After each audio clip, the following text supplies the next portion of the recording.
Hello, everyone. We want to welcome you back to the second half of our program today. My name is Phuong Nguyen, and I'll be your host. Again, VATV is the voice of Vietnamese Americans in the Greater Boston area. It is sponsored by VietAid, Vietnamese American Initiative for Development. And you can watch us live every Wednesday evening from 7 p.m. to 8 p.m. and on Channel 9 if you have Comcast, and Channel 15 if you have RCN. You can also go on to bnntv.org to watch us live. And if you happen to miss our live television program today, it will be rebroadcast on Sunday at 5 p.m., Monday at 1 p.m., and Tuesday at 11 a.m. And this is a live session, so please call in if you have any question at all for us today. Please call in at 617-708-3290, and the number again is 617-708-3290. And to watch any of our previous TV shows, please go on to our home website at vietaid.org. And for today's second half of the program, very honored and excited to have Mr. Ted Schwartzberg. Did I pronounce it correctly? Yes, you did. Excellent. Who is currently a senior planner at the Boston Redevelopment Authority, who's going to be sharing with us about a special planning project that's happening currently right now at Four Corners and Geneva Ave, which is a familiar area that our Boston audience have known. So Ted, welcome. Thank you so much for being here today. Thank you for having me. You're very welcome. Share with us, what is BRA, Boston Redevelopment Authority? The Boston Redevelopment Authority is Boston's planning and economic development agency. So there are two main functions for the agency. One is economic development, and the other is city planning. And so people may be familiar with some of my colleagues from the development review side of the agency. That's when you have a new building coming into your neighborhood and there are public meetings to discuss this new building and the approval process for that building. That's run by one half of my agency. That's the development review side. And then I'm on the other half, which is the planning side. And so we typically have conversations with the neighborhood before you even get to that point where you have an actual building that's being proposed. We talk more broadly about what's happening in neighborhoods, and especially when there's a big change to a neighborhood, for example, a new train line or a new train station, like we have with the Fairmount line, we come in to plan and learn what's important to the neighborhood before there are new buildings coming in. Okay, great. I live in Dorchester all my life, and there are so many changes, or there have been so many changes, especially, with different communities in the Boston area. Like, for example, for downtown right now, it's huge. And you mentioned that when we were talking earlier, you were in Charlestown before, and you took over this project recently? Yes. How long have you been with BRA then? I've been at the BRA for 7 years now, and I've joined this Fairmount project since October. Okay. Can you share with us about your experience with your past neighborhoods that you dealt with before? Sure. At any given time, the BRA planning staff usually works in 3 or 4 neighborhoods. And so I've worked in Charlestown, Mission Hill, Downtown Crossing, and other parts of Dorchester. People forget sometimes Dorchester is huge. It's comparable in area to Cambridge in terms of the land area and the population. So even within Dorchester, I worked more on Dot Ave, closer to Fields Corner, working on the Red Line, and now I'm on the Fairmount line, and it's almost like an entirely new neighborhood. You mentioned earlier that whenever that BRA decided to work or planning to redevelop an area, a specific location, what is the response of the neighbors or the residents? How do they feel? I mean, do you knock on doors or you do surveys, or what do you do? Sure. Well, it all depends on the particular type of project, and that term redevelopment, it's a little bit antiquated. It comes from the time that our agency was founded a number of decades ago, but fundamentally the work of city planning is still something that's our focus and focus for people like myself. And often there'll be a catalyst, some sort of change in the neighborhood, and a great example is the Fairmount line, where it's been a commuter rail line train line since the 1800s. Service stopped in the 40s and then resumed on a more limited basis. And then most recently, as probably a lot of your audience knows, the Fairmount line has been rehabbed, and ultimately the goal is to have commuter rail tracks and commuter rail style trains, but with a frequency of service that would be comparable to the subway.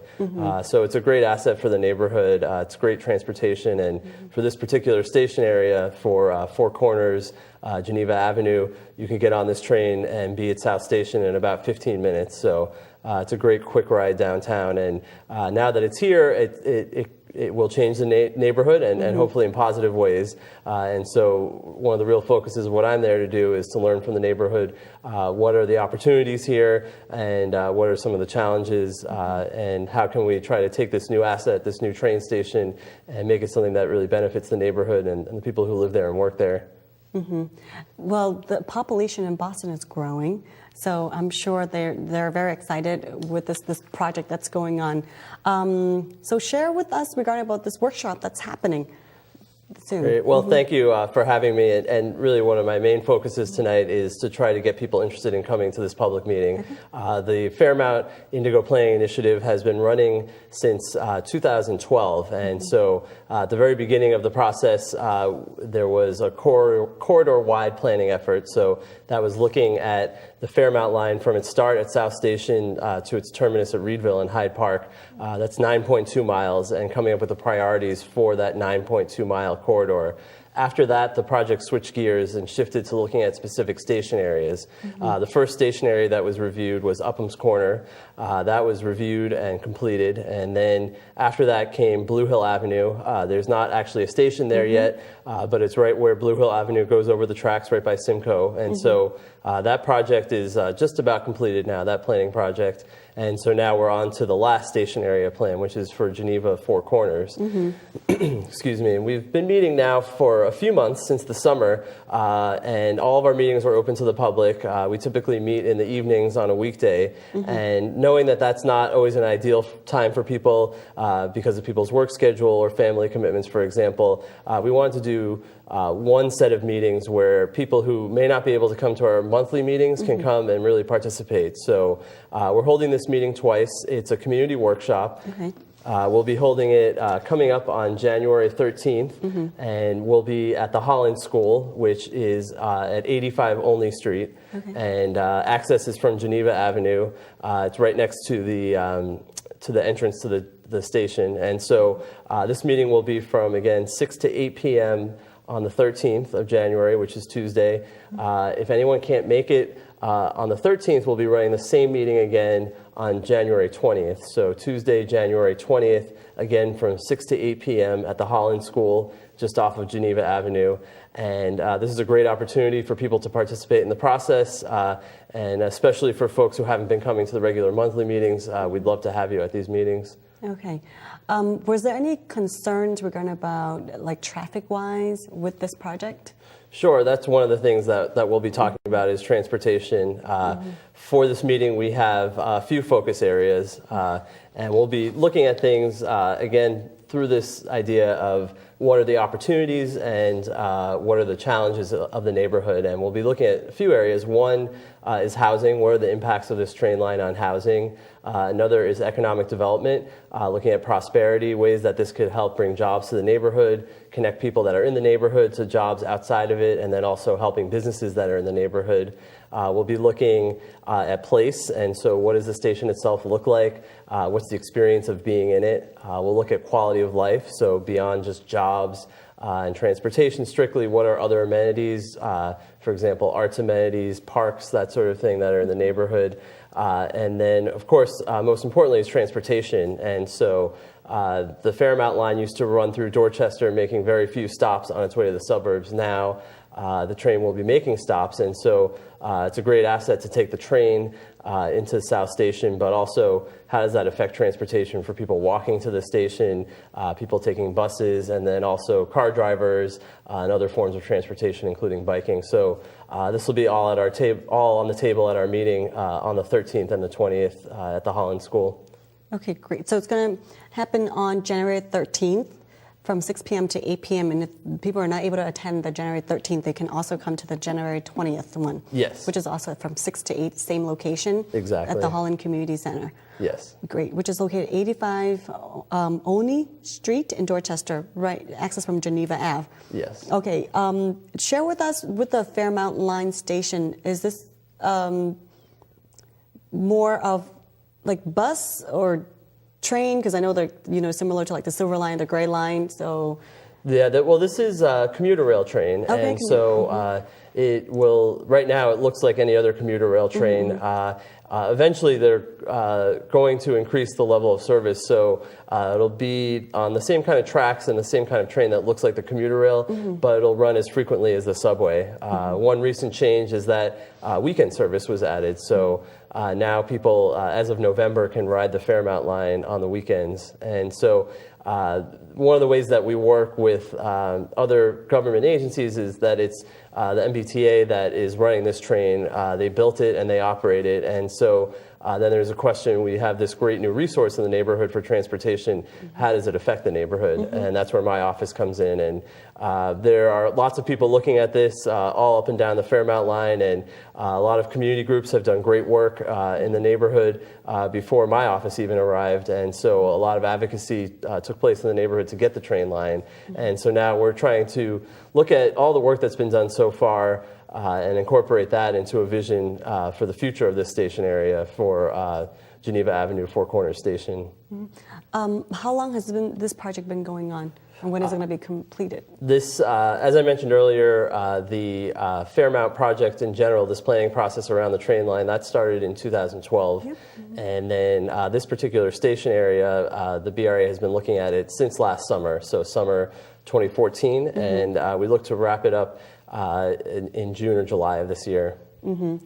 So do you have a lot of people like volunteer or help out with the project at all? Yes, we have a great group, a standing advisory committee. We call them the Working Advisory Group, or the WAG for short. And this is a group of citizens that represent residents groups, business owners, property owners, and other stakeholders in the neighborhoods. And these people are doing great work. They do this in their time, free time after their paying jobs. And so we really appreciate their efforts on the WAG. And a lot of that, the folks on that committee are some of the same leaders in the community that helped get the train station there in the first place and have been thinking about planning around the train station. So that's been the core group of people at our monthly meetings. And again, we want to expand out and have other people come to this meeting on the 13th and 20th. And then after these two community workshops, if folks who come to the workshop really enjoy the experience and they want to come to the monthly WAG meetings, they're certainly more than welcome to.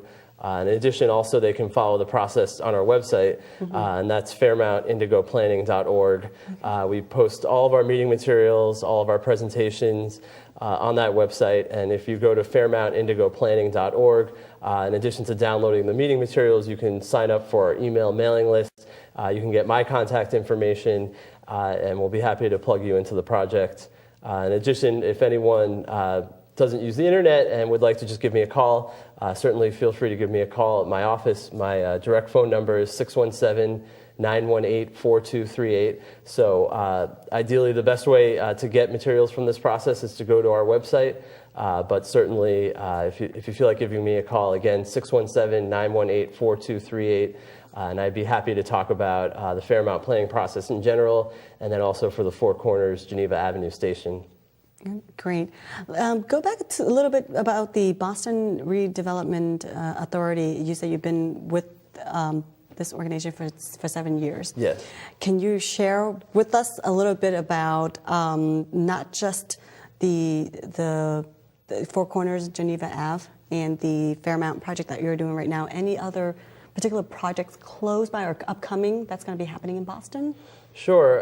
Well, a related project to this is something that we often do is we work with other public agencies. So I mentioned our work with the T. Another government agency that we work very closely with is the City of Boston Department of Neighborhood Development. And so the city owns a lot of land in various neighborhoods, and the city, of course, ultimately is not in the business of owning land, and ideally this land would be turned over for other uses, for example, housing or commercial use. And so part of what we do here at the BRA, and particularly with this project, is we look at what is the land that's owned by the city that's near this train station, and often it would be a vacant lot that's sitting and not being put to use. And if a certain need is identified through a process like this, for example, if there was a need for more affordable housing near train stations, then we'd be working closely with the Department of Neighborhood Development to locate potential housing on land that the city owns, and then the city would in turn work with a developer, a nonprofit developer, for example, like VATV, to build affordable housing near these train stations. So something that will closely follow on to our process here is once we get direction from the neighborhood and vision for what folks would like to see around this train station in the future, then I can work closely with my colleagues in the neighborhood development department and say, well, the city owns this land. How can we put it to better use, for example, for housing? Now, for these vacant lots or land, I mean, with the regular, like investors, for example, or just anybody in particular, are they able to invest in that, or they can purchase from you or learn more about this? Sure. Well, it's typically the Department of Neighborhood Development that would run this kind of process, and they do a public process to dispose of the land. Disposition is just a technical term for giving or selling the land to another owner. And so what would happen is there'd be a public process where people could bid on the land. And unlike a typical landowner, say a private property owner that may be most interested in just purely profit, when the city has land, one of the things that will be most closely looked at is how would a development project fulfill bigger goals of the city. And so something that the city is working on beyond just this process is the mayor has identified the need to build more housing units in the city, and that's a real goal citywide for the mayor. And it's something that potentially, for example, if someone wanted to build more affordable housing near this train station, and that was something that was identified as a need through this public process, through the meetings that we're running on the 13th and the 20th, and it fit with this larger goal of the city, then that would be a reason to dispose of the land for someone who could build housing, someone that would fulfill larger needs, unlike a private land sale where often profit is really the only interest. So it is through public access anyway, so people they can know about this and be aware of this. They can go through like a certain website to learn about these Absolutely. projects? Yeah. Okay. On the City of Boston website, if you look up the Department of Neighborhood Development, and then also my office, the Boston Redevelopment Authority, there's full listings of the land that's owned by the city and ones that are going out to bid for disposition. Now, how quick do you guys want these land to be taken care of? I use the word taken care of because no one wants to see a vacant land. You know, no one's taking care of it. Grass is growing all over the place. How quick do you guys have all of these being taken care of? Well, what's great about a process like this is that it really focuses the energy of multiple departments on one particular area. So it'll not just be colleagues of mine from the Boston Redevelopment Authority, but we'll have people from the T and from the Department of Neighborhood Development and other agencies at the state as well and the city looking at this land. And so we can feed the input that we get from the public at our meetings directly into this process to dispose of land. So if there are sites that are ready to go and if a vacant lot is really not something that the neighborhood wants and they would want shops, for example, or housing, whatever we identify through this process, this can pretty quickly turn around this land process. And VATV has participated in these kinds of projects before, one of many organizations that have participated. Excellent. Are you going to be at the workshop? I'll be leading the workshop, yes, along with our consulting team. Great. I'm going to re-invite the audience again. So please come to the Fairmount Indigo Planning Initiative workshop that's happening for the Four Corners and Geneva Ave Community Workshop. It's going to be happening on January 13, which is next Tuesday. Yes. From 6 p.m. to 8 p.m. And there's going to be another session that's going to happen on January 20th from 6 p.m. to 8 p.m. to learn more about the Four Corners and Geneva Ave project that's happening right now. Any questions that you may have, or if you want to participate or learn more about the Fairmount Indigo Planning Initiative, please come and bring lots of questions for Ted because he's the expert for this project right here. You can also reach him at 617-918-4238. Again, the number is 617-918-4238, and go into the website, which is fairmountindigoplanning.org. fairmountindigoplanning.org. Ted, thank you so much for being here with us. Well, thank you for having me. I wish your workshop's going to be a success. And, I think it's great. It's going to improve the neighborhoods, less traffic, I hope, because wherever you go, cars everywhere, more traffic, and people are in need of, I would say, MBTA services. Absolutely. So thank you. Thank you so much for tuning in with us today with VATV. For any questions or any comments or for sponsorship, please contact us at 617-822-3717, 617-822-3717, or email us at VATV at VIC8.org. Again, VATV at VIC8.org. We hope that you're going to have a wonderful week. It's very cold out there, so wear your gloves and your hat. Stay warm. Thank you so much and have a wonderful night.